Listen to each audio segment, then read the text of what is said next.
If you ever had one of those moments where you just think, I have absolutely no idea what I'm doing, Oh, definitely. and it feels like everyone else somehow got this secret instruction booklet at birth that you just missed. Completely, like, where's the manual? Right. Well, if that sounds familiar, congratulations. You're part of a pretty big club, actually. A very relatable club. Because life, well, doesn't come with that neatly printed, laminated instruction manual, does it? Not at all. No IKEA guide for putting together a fulfilling life. Exactly. No troubleshooting section for when your emotions start making that, funny rattling noise. Or that spontaneous combustion of plans. No customer service hotline for that. Definitely not. Most of the time, we're all just out here kind of winging it. With varying degrees of grace and occasional spectacular faceplants. Hoping we don't accidentally set the metaphorical kitchen on fire while just trying to make toast. It's true, isn't it? It often feels like you're just a passenger in your own life sometimes. Yeah, gripping the dashboard. And screaming at the driver who, surprise, turns out to be you. The plot twist. But that feeling, that sense of being on autopilot or just reacting without any conscious choice, that's precisely what our deep dive today is all about addressing. Okay. Welcome to the Deep Dive, your shortcut to being genuinely well-informed. And today we're plunging into a really insightful framework from the book Cognizant Life, How to Live Skillfully by Andreas Metzen. That's right, a fascinating read. Our mission today, as we explore Metzen's work, is really about moving from being unconsciously driven by the mind's unexamined habits, Which happens so easily. to consciously partnering with its incredible potential for clarity, creativity, connection, and real resilience. That partnership is key. We'll be specifically unpacking Chapters X, everyday practices, and everyday examples. Right, getting into the practical stuff. And the core idea here is learning how to navigate life's inevitable kicks in the shins, you could say. We all get those. Not by trying to magically avoid them. Metzen is very clear. That's impossible. But by transforming our internal responses Shifting from reactive. to truly artful, skillful. That transformation, that shift is everything. We want to arm you with practical, actionable tools. Things you can actually use. Exactly. Yeah. And real-world scenarios that illustrate how you can become, as Metzen puts it, the mindful programmer of your own experience. I like that phrase, taking the wheel of your inner life. Instead of just being a puppet of your own, unconscious programming. So get ready for maybe some aha moments about how you tick. And crucially, how you can begin to tick a bit better. Fostering greater clarity, integrity, connection, and growth. Sounds good. Let's dive in. All right, let's unpack this with what Metzen calls the lemonade mindset. Mm-hmm. At its core, this mindset acknowledges a fundamental sort of unshakable truth, doesn't it? It really does. Life is going to throw curveballs. It will undeniably present challenges, setbacks, disappointments. Those days when you seriously consider moving to that remote island. With only a volleyball for company. Yeah. Metzen aptly calls these the lemons. Right. The sour stuff. But the profound insight here isn't just that they happen, it's that the goal isn't to magically avoid them. Because that's, frankly, impossible. And just a recipe for more frustration, really. So the real art, the real skill, lies in how we engage with them, how we respond. Exactly. And what's fascinating here, what Metzen really drills down into, is how our default reactions, often unhelpful automatic ones, tend to dictate our whole experience. And amplify the suffering, right? Critically, yes. They amplify our suffering when faced with these lemons. Just think about it. Two people can face the exact same setback. Okay. Let's imagine a big project at work, one you've poured heart and soul into, gets unceremoniously canceled. Oof. Yeah, that's a real gut punch for anyone. A significant disappointment, no doubt. But the internal processing of that event can be wildly different. Well, consider person A. For them, this project cancellation might instantly inflate. It becomes this unmitigated disaster in their head. Okay. Their internal narrative just spins into a spiral. This is a personal failure. It's a sign my career is doomed. I'm not good enough. Wow, that escalates quickly. It really does. They might dive headfirst into a vortex of stress, self-recrimination, and maybe, an unhealthy relationship with a large tub of ice cream. Been there. Their deeply ingrained internal programming, their sort of buggy code, as Metzen calls it, essentially screams, failure is catastrophic, avoid it, and if it happens, you are fundamentally flawed. So it's not just discomfort, it's like pouring gasoline on the fire of suffering. Precisely. A profound amplification. Okay, so person A is stuck in that self-defeating loop. Well, What about person B facing the identical cancellation? Same exact external event. Now, person B will undoubtedly feel disappointment, maybe even a burst of frustration. sure, those are normal human reactions. Perhaps emotions. Yeah. But because they might have a different, maybe more skillful internal program running. Okay. They might also see this setback as, perhaps, an opportunity. An opportunity. How? Maybe opportunity to learn something valuable from it. Mm. What signals did I miss? What could we do differently next time? A learning mindset. Or maybe a chance to regroup, redirect their energy towards something even better. You know, one door closing often opens another. Right. Or even just a breather. Could be. Maybe a welcome pause before the next big thing. The key insight Metzen shares is that their suffering isn't amplified by an unskillful narrative. It's acknowledged Processed. and then moved through. Exactly. Wow. Okay, so same external event, but vastly different internal experiences. And consequently, vastly different outcomes. Think about their well-being, their stress levels, their productivity, their future actions, everything. That's such a clear illustration. It really highlights how our internal landscape dictates so much of our external experience. It's not the limit itself. But what we do with it internally, that's the skillful part. And this buggy code, as Metzen calls it, it's not like something is inherently wrong with us. Not at all. It's more like these unhelpful mental patterns that have just developed over time, often unconsciously. Through repetition, past experiences. Exactly. So if our internal operating system is kind of riddled with these unexamined beliefs or unchecked biases that color how we see things, Or those reactive emotional habits that feel like they just take over. then even minor bumps in the road can feel like this monumental, exhausting struggle. Like trying to run that marathon with a backpack full of rocks. Perfect analogy. You can do it, but it's going to be so much harder and more painful than it needs to be. And the profound insight here, Metzen says, is that these patterns actively hijack your problem-solving capacity. Yes. By convincing you there's no solution or that the cost of even trying is just too high, it shuts down possibilities. So, recognizing these patterns is step one. We've got to identify these usual suspects in our own mental lineup. Absolutely critical first step. What are some of these common mental patterns Metzen highlights? The ones that sabotage our well-being when difficulty arises? Well, one of the most common and maybe most insidious is the catastrophizer. Ah, yes. Making mountains out of molehills. It's more than that, actually. It's like building an entire mountain range complete with predicted avalanches from that single molehill. Wow. Okay. So a small problem, like a minor mistake at work, doesn't just become a big deal. It becomes A life-altering disaster in our minds. The internal narrative isn't just, oops, I messed up. It's, this project cancellation is a personal failure. It's a sign my career is doomed. My boss definitely hates me now. And I'll probably end up living in a van down by the river. Okay, yeah, that's extreme. And the insight there. The profound insight is that this pattern actively cripples your ability to find solutions. It convinces you the situation is beyond repair, Leading to that spiraling stress and self-recrimination. which just amplifies the suffering unnecessarily. It's like a self-fulfilling prophecy of despair. I know that one well. Yeah. It feels so real in the moment, that tsunami in your head. What's the next usual suspect on the list? Then there's the blame gamer. Okay. Not just pointing fingers, you say. No, it's more fundamental. It's a deflection of responsibility, really. A refusal to look inward. So the immediate impulse is, To find someone or something else to pin the problem on. Your colleague, the system, the universe, maybe even fate. and the deeper insight. Why is this so unskillful? Because this pattern keeps you perpetually stuck and, frankly, disempowered. How so?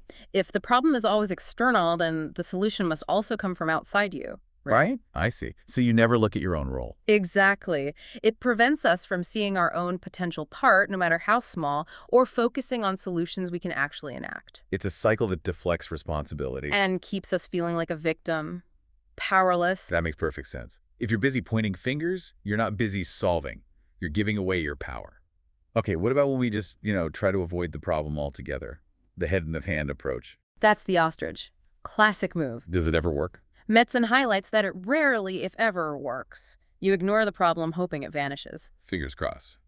But in reality, it usually causes the problem to fester, to grow larger, often becoming far more difficult to address later on. Can you give an example? Sure. Think of an unaddressed conflict in a relationship that just slowly eats away at the bond. Yeah, the tension builds. Or a small financial issue that you ignore and it compounds over time into a major crisis. Right. The insight here being, Avoidance is not a strategy. It's pretty much a guaranteed path to escalation. You're trading short-term comfort for much bigger long-term suffering. yeah, sweeping things under the rug usually just creates a bigger bump or even a mountain down Yeah. the road. Yeah. Okay, and then there's the mind that just gets stuck, replaying stuff over and over. That's the ruminator. Your mind gets completely stuck, replaying the problem endlessly, like a broken record of woe, Solving nothing. solving absolutely nothing, but definitely amplifying negative emotions, anxiety, and preventing any kind of forward movement. It's like watching that bad movie of your problem on repeat. Exactly. Getting more distressed each time, but never pressing play on a new scene, on a solution. What's the core insight about rumination? Metzen says rumination is like mental quicksand. The more you struggle in it, the deeper you sink. It burns an immense amount of mental energy with zero productive outcome. Ugh, the endless loop of what if and if only. Mm. It truly drains you. And finally, what about that feeling of being uniquely singled out? Like the universe has it in for you. That's the why me victim mindset. Okay. In this state, you feel uniquely singled out by misfortune. It leads to this profound sense of helplessness, a total lack of agency. Makes you feel utterly powerless. Completely. Like life is just happening to you rather than you having any capacity to respond skillfully. And the powerful insight here, This mindset is a profound surrender of your inner power. It stops you from seeing your own innate capacity for resilience, for growth, for responding to challenges no matter how difficult they are. it shifts the focus from how can I deal with this? To just, why me? Why is this happening to me? Okay, so Metzen emphasizes that recognizing these usual suspects, the catastrophizer, blame gamer, ostrich, ruminator, why me, victim catching them in the act in our own minds. That's the absolutely essential first step. To not letting them run the show. It's about interrupting their autopilot function. Exactly. And the practices we're about to dive into are designed specifically for that interruption. To help us choose more conscious, empowering responses instead. Turning those sour lemons into opportunities for growth, for learning. And maybe even some surprisingly decent lemonade. You got it. And that's the core promise of Cognizant Life art, right? Moving from being that puppet of our programming, You becoming the mindful programmer. developing that internal muscle to pause and choose differently. Okay, that leads us perfectly into a really practical framework Metzen introduces. A simple but profound tool for navigating almost any situation with more consciousness and skill. Yes, the PREP practice. PREP, it sounds like hitting the emergency brake on that runaway train of reactivity. That's a great way to put it. It gives you back control right when you need it most. The paradoxical power of just a tiny pause reclaiming massive control. It truly is a powerful tool for consciously interrupting those ingrained reactive patterns we just talked about. And choosing something more intentional instead. More skillful. It's about creating just a sliver of space where you typically wouldn't have one. And in that space. Making a deliberate choice. Let's break it down letter by letter because each step is really crucial. Okay. First up, the P in PREP, pause. This is the critical first step, you said. What does it actually mean to pause? And how do we do it, especially when emotions are running high? The pause is about consciously creating a momentary space. It could be just a second or two. Between what? Between a stimulus that could be an event, a thought, an emotion, something someone says, and your typical automatic habitual response. Like when you feel that surge of anger. Yeah. Or the urge to fire off a nasty email. Exactly. That's your trigger. The simplest, most immediate way to execute this pause. Just take 1, 2, maybe 3 deep, conscious breaths. Just breathe. Just breathe. Feel the air coming in, feel it going out. Focus on that physical sensation for a moment. And why is that so powerful? What does it do?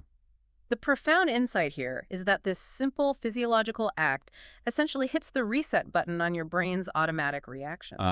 It interrupts that ingrained neurological cycle. Precisely. The one that keeps you on autopilot. It allows you to bring present moment awareness right into the situation, pulling you out of the grip of that old programming. So without this deliberate pause, You remain on autopilot. You run those old, often unhelpful programs, reinforcing those very usual suspects we just discussed. it's counterintuitive maybe, in the heat of the moment. But that's exactly when it's most powerful. It creates choice. That space sounds absolutely crucial. Yeah. Creating that tiny moment of choice where usually there's just a knee-jerk reaction. Okay, so once we've managed to carve out that crucial bit of breathing room with the pause, what's the very next step?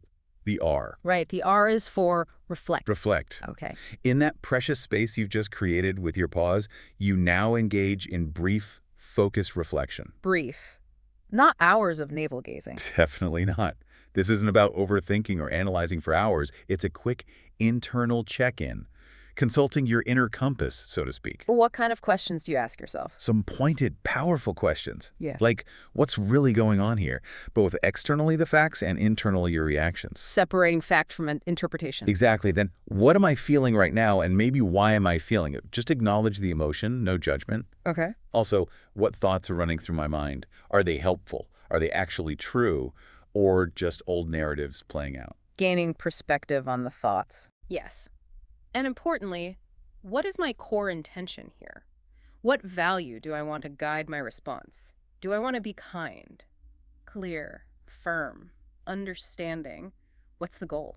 So the purpose of this R step is checking in with your inner wisdom, your integrity. Before you act, yes, you're consciously accessing clarity, gathering critical information from your internal landscape instead of letting impulses just dictate your next move. Those are deep questions for just a brief moment. It sounds like this step is where you really align with your deeper self, your values. It's about intentionality. And then we move to the first E, engage. Once you've paused and reflected, even briefly, how does this conscious choice actually manifest? Okay, so once you've paused and reflected, maybe just for a few seconds, you consciously choose your response. And that could look like? It could manifest in lots of different ways. The specific words you use, the tone of voice you adopt, Your actions. the specific actions you take, yeah. Or even consciously choosing not to act or respond right away if that feels like the most skillful choice in that moment. Sometimes silence is the answer. Sometimes it is.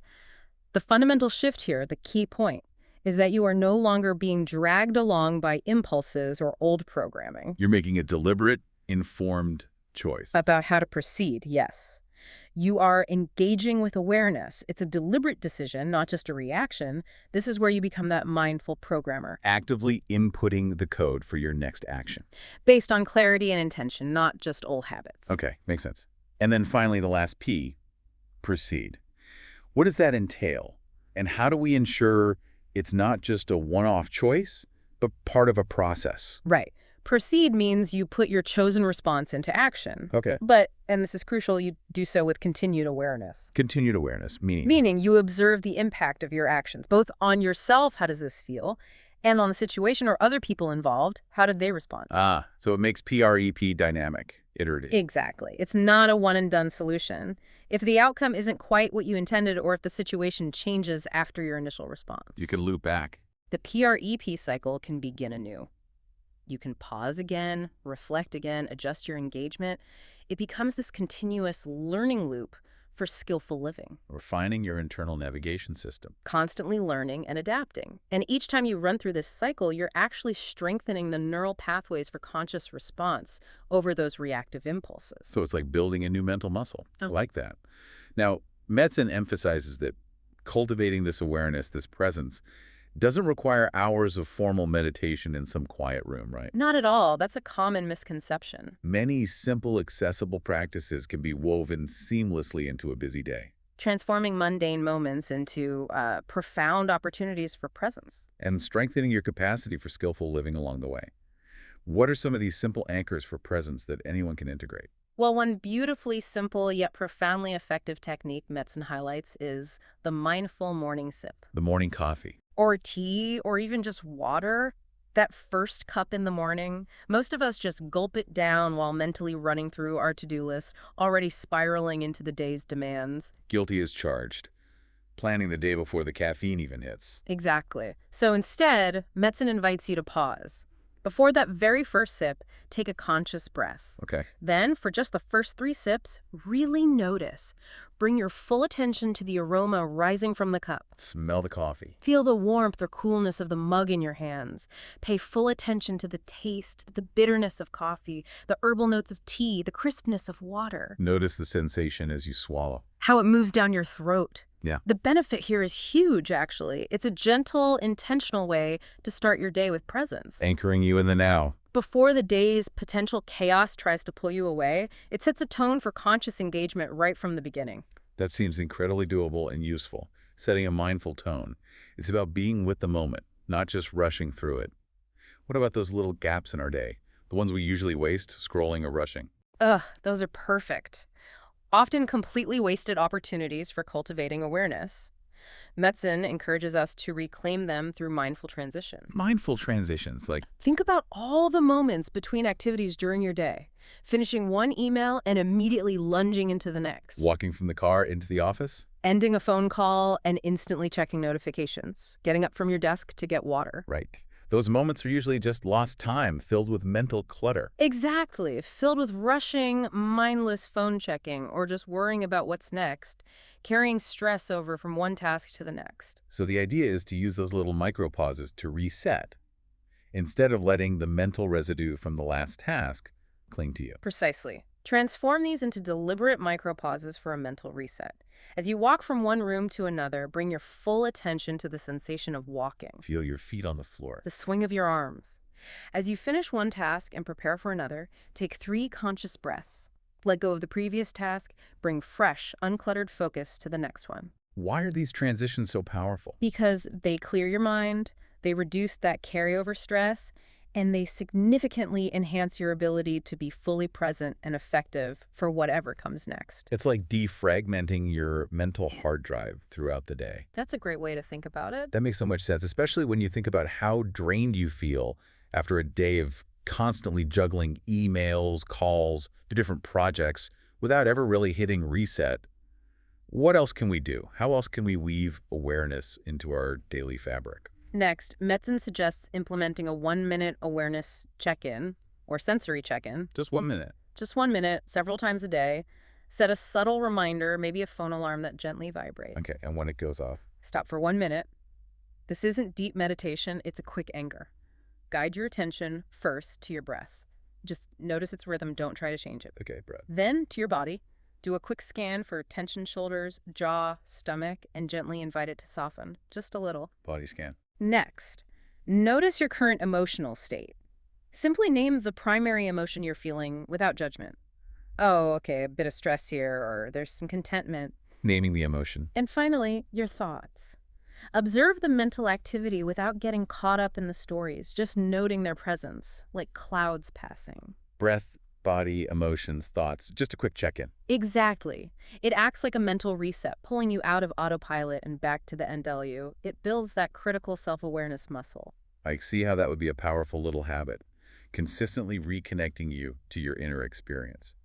Okay, and what about cultivating a more positive outlook, especially when life feels challenging? That brings us to gratitude reflection, or just noticing the good. Gratitude. Okay. Before your workday ends, maybe, or sometime in the evening, take just a few quiet moments. Reflect on 1 to 3 specific things you are genuinely grateful for from that day. They don't have to be big things? Not at all. They can be incredibly small. A really good cup of coffee, a kind word from a colleague, a problem you managed to solve, a moment of connection with a loved one, even just the feeling of sunshine on your face. Appreciating the little things. Exactly.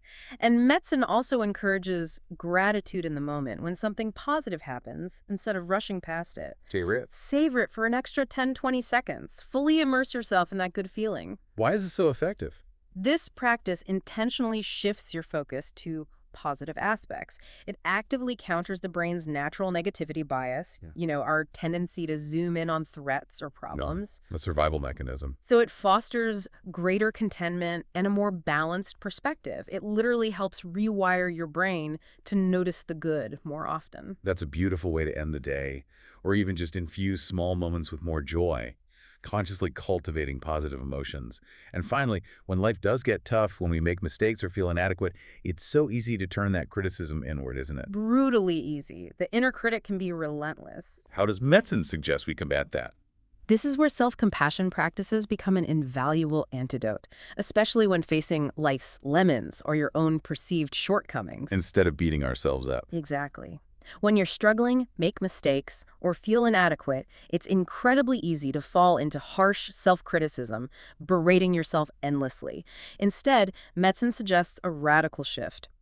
Offer yourself the same kindness and understanding you would offer a good friend in the same situation. Be a friend to yourself. Acknowledge the difficulty you're experiencing. Remind yourself you're human and you're doing your best, even if that best looks messy in the moment. So being a kind gardener to yourself rather than an aggressive weed puller. Is there a specific actionable practice for this? Yes, one profoundly simple yet immensely powerful practice he suggests is a self-compassion break. It's often adapted from the work of teachers like Tar Brock, sometimes using the acronym RAIN, or a variation. RAIN, what does that stand for? Okay, so first you recognize. Simply notice and acknowledge the difficult emotion that is present with mindfulness. You might mentally say, this is a moment of suffering, or ouch, this hurts, don't push it away or judge it. Recognize. Yeah. Got it. Then A. A is for allow or accept. Let the emotion be there without trying to fix it or push it away. This is crucial. And connect with common humanity. Remind yourself suffering is part of life. Others feel this way too, or I'm not alone in feeling like this. That breaks the isolation of shame, right? Exactly. It universalizes the experience. Third, I is for investigate. Investigate, like analyze it. No, more like explore with gentle, non-judgmental curiosity. What does the emotion feel like in your body? Is there tightness in your chest, a knot in your stomach? What thoughts are accompanying it? What does this emotion seem to want or need? What triggered it? You're exploring, not analyzing or getting lost in the story. Gentle curiosity. Okay. And finally, N is for nurture, or sometimes non-identification. Offer yourself some understanding, kindness, or self-compassion. You might mentally say, may I be kind to myself through this, or may I be patient with myself. nurture yourself. And non-identification. That part means remembering you are not defined by the emotion. It's a passing weather pattern, like a storm moving through. It's not your identity, not who you fundamentally are. So RAIN, recognize, allow, investigate, nurture non-identification. This whole process helps you relate to your difficult emotions with much more wisdom and less reactivity. It's a powerful antidote to shame and self-blame, fostering deep resilience and inner strength right when you need it most. It helps you bounce back with more grace. That's a really comprehensive framework for dealing with those tough internal moments. Leaning into discomfort with kindness. Okay, let's bring these practices to life now with some real-world scenarios. These are straight from Metzon's insightful examples in Chapter 11, right? Showing how a Cognizant Life artist navigates everyday challenges differently. Exactly. Let's make it concrete. Our first scenario involves Sarah and Liam. It illustrates how to support a friend with compassion while skillfully maintaining healthy boundaries. Okay, the compassion-boundary balance. Yeah. It's tricky. Very. So the challenge is Liam is going through a really rough patch. He's heavily leaning on Sarah with constant, long, very emotional phone calls. Sarah cares deeply. She genuinely wants to be there for him, but she finds herself increasingly exhausted, resentful, and even guilty. She's experiencing a profound form of compassion fatigue. Right. Okay, so where most of us might stumble here, the less skillful path, as Metzon calls it, what would that look like for Sarah? Well, she might just continue taking all of Liam's calls, sacrificing her own sleep, her own emotional energy, her other commitments. Trying to be the good friend. Exactly. But this inevitably leads to burnout and a growing resentment that, over time, would probably sour the friendship despite her best intentions. Or the opposite. Or, out of sheer frustration and overwhelm, she might just abruptly cut Liam off. Snap at him. Hang up. Which would cause hurt and further isolate him when he's vulnerable. Precisely. Or she might fall into the trap of offering endless, unsolicited advice that Liam doesn't follow. Making her feel even more frustrated and futile. Her empathy ends up driving her towards self-destruction or relationship damage. So a cognizant life artist like Sarah takes a profoundly different path, more sustainable. How does she start? First, she engages in that pause and internal reflection. She doesn't just react to the next phone call. Instead, she pauses and notices her own rising feelings, the exhaustion, the resentment, the guilt. Crucial act of self-awareness. Yes. She acknowledges that while her intention is genuinely to be a good friend that aligns with her integrity, her value of loyalty, Her current approach isn't working. her current approach isn't sustainable for her own well-being. This is what insight kicks in. She recognizes the detrimental impact on her system. So her intention shifts. From simply being there no matter the cost to being there in a way that is both genuinely supportive for Liam and sustainably healthy for me. It's a pivot from pure reaction to conscious balance intention. Okay, so a mindful reevaluation of her role and capacity, rooted in self-awareness. Then how does she actually communicate this with Liam? He's in a vulnerable state. That's often the hardest part. Absolutely. Next, Sarah chooses to engage with empathy, authenticity, and clear communication. She understands the sensitivity, so she doesn't wait for the next crisis call when emotions are high. She picks a calmer moment. Exactly. Perhaps when Liam isn't actively spiraling, and she uses I statements, owning her feelings and needs respectfully, rather than blaming him. How might that sound? She might say something like, Liam, I care about you immensely, and I know you're going through such a tough time right now. I truly want to be here for you and listen. Starting with connection and validation. Yes. Then I've also noticed, honestly, that our recent calls have been very focused on the overwhelming challenges you're facing. And while I want to listen and be present for that, I'm also finding myself feeling quite depleted afterward. Owning her experience. And that actually makes it harder for me to be the truly supportive friend I want to be in the long run. This shows profound authenticity in sharing her feelings and really skillful communication in delivering a difficult message with compassion. That's incredibly brave and vulnerable, but also so clear.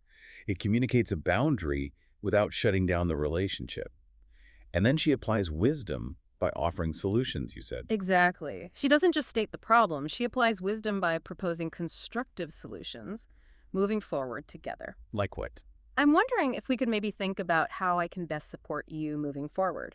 Perhaps we could schedule shorter, more focused chats, say maybe 20-minute check-ins 3 times a week. Setting clear expectations. Or maybe we could also spend some time talking about other things too. Right. Or even doing something enjoyable together, like going for a walk just to give you a break from it all and maybe help lift your spirits a bit. Offering connection beyond just problem talk. Yes. The profound implication here is that this mindful approach allows Sarah to maintain her vital boundaries, recharge her own emotional energy. And ultimately offer more genuine, sustainable support to Liam. It transforms a potentially draining and resentment-filled dynamic into a healthier, more resilient, and truly supportive friendship. It's integrity in action, honoring both her needs and Liam's needs. That's a powerful shift, from reactivity to intentionality, which ultimately serves everyone better. Okay, our second scenario involves David and the marathon injury. Right. The personal setback scenario. The challenge. David, a dedicated runner, has been training intensely for months, pouring his heart and soul into preparing for a marathon. Huge commitment. But just weeks before the race, disaster strikes. He suffers a debilitating injury that prevents him from running it. Oh, crushing. Where most of us might stumble here, the less skillful path. What does that look like for David? Well, he could easily spiral into a deep well of negativity, focus solely on the unfairness of it all, feel profoundly cheated. Berate himself endlessly for getting injured. Yeah, maybe replaying the moment of injury, blaming himself. If only I hadn't, that kind of thing. Leading him to. Maybe give up on running altogether, fall into a state of profound demotivation. Or the opposite extreme. That of sheer stubbornness or frustration. Ignore his doctor's advice and try to run the race anyway, risking far more severe long-term injury. That path is often characterized by rumination, the why me victim mindset we talked about. We've all seen that, right? The emotional hijack that leads to self-sabotage and just makes a bad situation much, much worse. So what's the Cognizant Life artist's path here?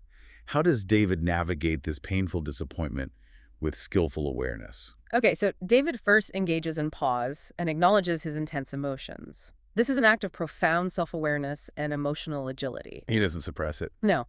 Instead of immediately trying to suppress or escape the pain, he allows himself to feel it. The keen disappointment, the frustration, the anger, the sadness, even the sense of loss for his goal. He doesn't try to intellectualize it away or immediately jump to positive thinking. Not yet. He might consciously use a practice like RAIN, which we just discussed, to be with these difficult emotions without letting them completely consume him. So that deliberate acknowledgement, sitting with the discomfort, that fosters resilience. Exactly. It prevents the emotional hijack from taking over completely. Okay. So he sits with the discomfort rather than running from it or fighting it. He feels it fully. Then what's the next step? After the initial emotional wave has maybe crested a bit and he's truly allowed himself to feel it, David shifts to reflect and reframe. Reflect and reframe. How? He doesn't immediately jump to blaming himself or the injury. Instead, he asks himself questions like, okay, what can I learn from this? How can I adapt? Applying that growth mindset. And profound wisdom. He consciously reframes what might just look like failure into feedback. Or, as Metzen beautifully puts it, a first attempt in learning FALL. F-A-L-L. I like that. He connects back to his deeper values related to running, recognizing that his love for it isn't solely about this one race. It's about the discipline, the health, the joy of movement. Exactly. Those values go beyond just this single event.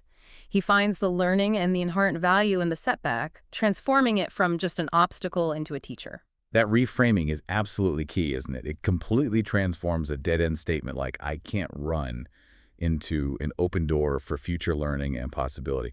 So then, with this new perspective, how does he engage and move forward? David then engages with this new perspective by actively considering constructive next steps, rather than just falling into despair or frustration. What might those steps look like? He might decide to channel his energy into proper recovery, meticulously following his physical therapy instructions, maybe learning about new cross-training options he can do safely to maintain fitness while healing. Still focusing on health and discipline. Right. He might choose to still go to the Marathon City if he'd already planned it and support other runners. Find joy and connection in the community aspect, cheering on his friends. Finding value in a different way. Or he might even set a new, more realistic long-term goal. Perhaps a different race in the future, incorporating the lessons learned about training smarter, not just harder, this time. And then he proceeds with action, demonstrating that resilience isn't just about bouncing back, but maybe bouncing forward. Exactly. He proceeds by taking constructive action aligned with his new plan. He focuses on his rehabilitation with dedication. He celebrates the fitness he did build during the training. Acknowledging the effort wasn't wasted. And he finds alternative ways to engage with his love for running or physical activity, perhaps through cycling or swimming for a while. And crucially, he practices self-compassion, acknowledging that injuries happen even to the most diligent athletes, and that this setback doesn't negate his effort or his identity as a runner. That's huge. So the implication here is that this approach transforms setbacks, even really painful ones, into genuine opportunities for insight, development, and deeper self-understanding. It doesn't just make one resilient in the face of this one event. It makes one more flexible, adaptive, and robust for future challenges. Absolutely, because they've learned how to harvest wisdom from adversity. It builds capacity. Okay, fantastic example. Our final scenario involves a subtle, but I think incredibly common and powerful ethical choice in a social setting. This is Maya and Alex's gossip. Yes, the integrity challenge. The challenge here. Maya is at a social gathering. A group of acquaintances starts sharing some unflattering gossip about a mutual acquaintance, Alex, who isn't there. Awkward situation. Maya knows Alex, generally likes Alex, and she feels deeply uncomfortable with the conversation's unfair and unkind tone. But speaking up against the group might be awkward. It might make her seem self-righteous or potentially alienate her from some of these acquaintances. The social pressure is real. This scenario is such a powerful illustration of integrity in action, not in some grand public forum, But in the nuanced everyday moments. the moments that truly define our character. It's about aligning your internal values with your external behavior, even when it's difficult, uncomfortable, or comes with a social cost. It's more than just avoiding outright lies. It's about a deep and consistent commitment to honesty, fairness, kindness, even in subtle social dynamics like gossip. Okay, so how does Maya, the Cognizant Life artist, navigate this tightrope walk between social comfort and personal integrity? Well, Maya first pauses and reflects internally. She doesn't just react to the discomfort by either joining in or shutting down. She notices that internal ick feeling. Yes, she acknowledges her discomfort, and she registers the potential social risks of speaking up, the awkwardness, the potential alienation. Crucially, she then weighs these immediate discomforts against her own deeper ethical convictions, her values related to fairness, kindness, loyalty. She recognizes that her values wouldn't let her simply stay silent, or worse, join in the negativity. So that internal clash between the temptation to avoid discomfort and her core principles is the key moment of choice.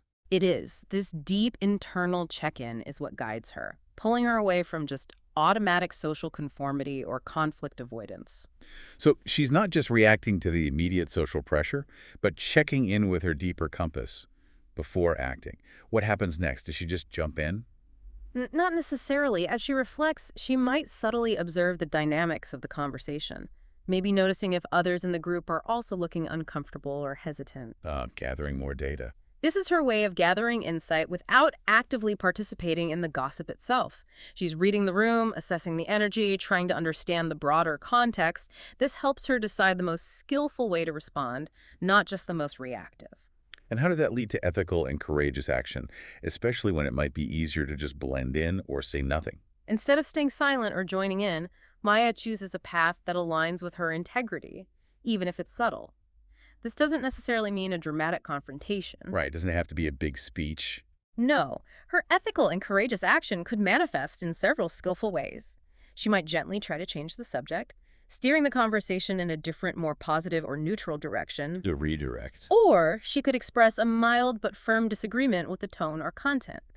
Perhaps saying something like, I'm not sure that's entirely fair to Alex, or simply, I actually prefer not to discuss people when they aren't here. Setting a gentle boundary. Or maybe later, if it feels appropriate, she might speak privately to Alex, offer support or maybe a heads up, but always carefully, without betraying trust or gossiping further herself. Maintaining integrity throughout. Or she might simply, subtly distance herself from the negative conversation, make her discomfort clear through her actions, shifting her body language, maybe excusing herself from that immediate circle for a moment. That's powerful because it shows integrity isn't always a grand, dramatic confrontation. It can be these subtle, consistent, courageous commitments. Aligning your actions with your deepest values, even in small ways. It's about that quiet strength, that consistent effort. And the implication. The profound implication is that this approach builds deep self-respect, and it fosters truly trustworthy relationships in the long run. It demonstrates that living with integrity isn't about achieving some static state of moral perfection or never making a mistake. It's about the effort. It's about a consistent, conscious, and courageous effort to align your life, your thoughts, your words, your decisions, your actions with your deepest values and ethical principles. It's a continuous practice of choosing who you want to be, moment by moment, even in the small stuff. So to bring it all together then, this journey of cognizant life art, as Messi calls it, it's deeply personal, isn't it?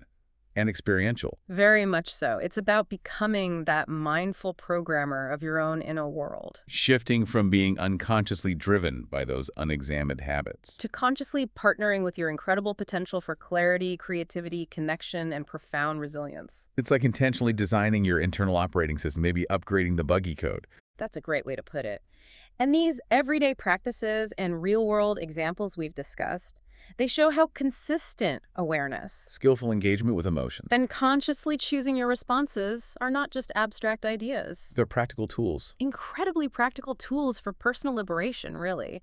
There are muscles you can train, skills you can develop with consistent, patient, and compassionate practice. Transforming your daily life one cognizant choice at a time. Exactly. And the ultimate goal, it seems, isn't some kind of unbroken laser-like focus or perfect stillness in the face of chaos, right? That sounds impossible. Definitely not. That's an impossible ideal, and striving for it just creates more stress. So instead, it's about becoming quicker and more skillful at just noticing when your mind is strayed into those old, unhelpful patterns. Noticing sooner, yes. Yeah. And becoming more adept at gently, kindly bringing your attention back. Back to the present moment, back to your chosen values. And each time you consciously choose an aware, insightful, and integrity-filled response over a reactive one. You're not just making a better choice in that single moment. You are strengthening your capacity as a cognizant life artist for all the moments yet to come.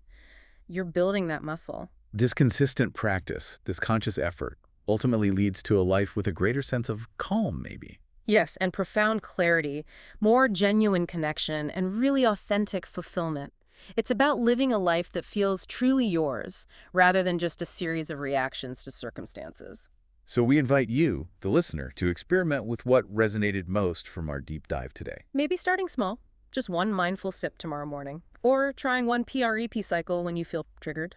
Discover what works best for you. Start small, be patient with yourself. And just observe the transformative power of living a more cognizant life. It unfolds over time.